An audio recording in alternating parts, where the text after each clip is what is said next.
vavy amin'izao andro iraisam-pirenena ankalazaintsika ny fetin'ny zokiolona izao ny voalohan'ny volana oktobra 2024 dia miarahaba an'ireo zokiolona rehetra tsy ankanavaka manerana ny nosy ny tenanay.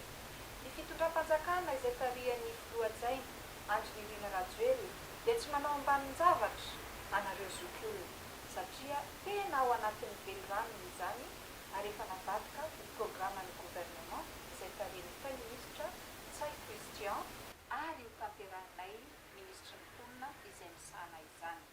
Mendrika ho anareo tokoa ny omem-boninahitra sy hajaina manokana amin'izao andro natokana ho anareo izao.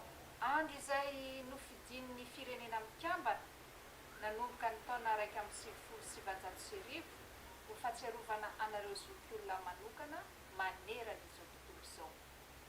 Ianareo no ray aman-dreny lolohavina tampon'oloha, fotsy volo amin'ny tany. Misaotra an'Andriamanitra noho ny aminareo zokiolona izay mbola mahazo tombonandro tahaka izao. Velonaina miriaria miaraka amin'ny zanaka mapara na dia eo aza izay mety manembatsembana eo amin'ny fiainana. Feno 20 taona amin'ity taona 94 ity ny fankalazana izany ho antsika eto Madagasikara. Mbola maro tokoa mantsy ireo olana iainan'ny zokiolona izay mbola anitsakitsahana ny zony sy ny maha-olona azy na eo amin'ny fianakaviana na eo amin'ny fiarahamonina. Ny lohahevitra entintsika eto Madagasikara hibanjenana sy ankalazana ny andro raisam-pirenenan'ny zokiolona amin'ity taona 94 ity dia ankalazaintsika amin'ny teny hoe zokiolona mpitahiry ny soatoavina malagasy taratry ny fahendrena. Koa noho izany mitodika amintsika malagasy rehetra ny tenako. Ianareo zoky, zandry, zanaka, andeha omentsika asina ny zokiolona izay loharan'ny aina sy nahitantsika masoandro. Izao fahavelomantsika rehetra izao dia vokatry ny ezaka sy fitiavana tao amponin'ireo zokiolona ireo, na eo amin'ny fianakaviana izany, na eo amin'ny fiarahamonina, indrindra fa ny firenentsika mihitsy. Ka ho fanehoam-pakasitrahana ho azy ireo ary dia manentana antsika malagasy rehetra ny fitondram-panjakana anokana 70 minitra ho azy ireo isika amin'izay toerana na faritra misy antsika manomboka amin'ny 3 ora tolakandro ka hatramin'ny 4 ora tolakandro. Haneho hetsika ho azy ireo arak'izay mahafaly ny vontsika tsirairay. Koa na olon-tsotra, na fikambanana, na fiangonana, manaova tolo-tanana na tolom-bavaka ho fanomezana ho an'ny zokiolona izay mandresy lahatra anao, izay tokoa araky ny fomba fiteny malagasy manao hoe aza mitsipadoha laka ny tany.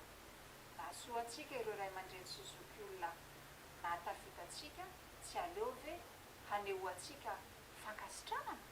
Ry zokiolona malagasy, ianareo no atao hoe vovonana iadiany lohany. Nahitana ireo soatoavina malagasy zarao amin'ireo taranaka malagasy izany mba tsy ho very. Ary indrindra ianareo no irarianay amerina indray ny asin'ny maha-malagasy eto amin'ny firenentsika izay isan'ny nampamirapiratra antsika maneran-tany. Mihavery ny fahendrena malagasy eto amintsika satria mirona be loatra amin'ny fanatontolona ny tanorantsika.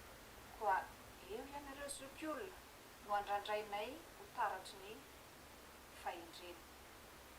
Ho aminareo zokiolona tokoa anie no hitarafanay ny fahaiza-manao tsara sy mendrika hoentsika mampandroso ity Madagasikara mantsika ity. Ny fitondram-panjakana amin'ny alalan'ny ministeran'ny mponina, fiainana ara-tsosialy ary ny fampivoarana ny vehivavy dia miezaka mandrakariva ny ampanjariana ny zonareo zokiolona mba azoanareo lava velona sy miaina finaritra toy ny malagasy rehetra. Miezaka hatramin'ny ministera manavao sy manatsara ireo ravitra efa misy toy ny trano be fiaonana, ny fialambolin'ny zokiolona isitrahanareo eo amin'ny fiainanareo andavanandro, ny fampizarana traikefa, ny fitsaboana maimaim-polo sy ny sisa eo amin'ny samy zokiolona zokiolona mpiara-mikambana, tompolasy vavy.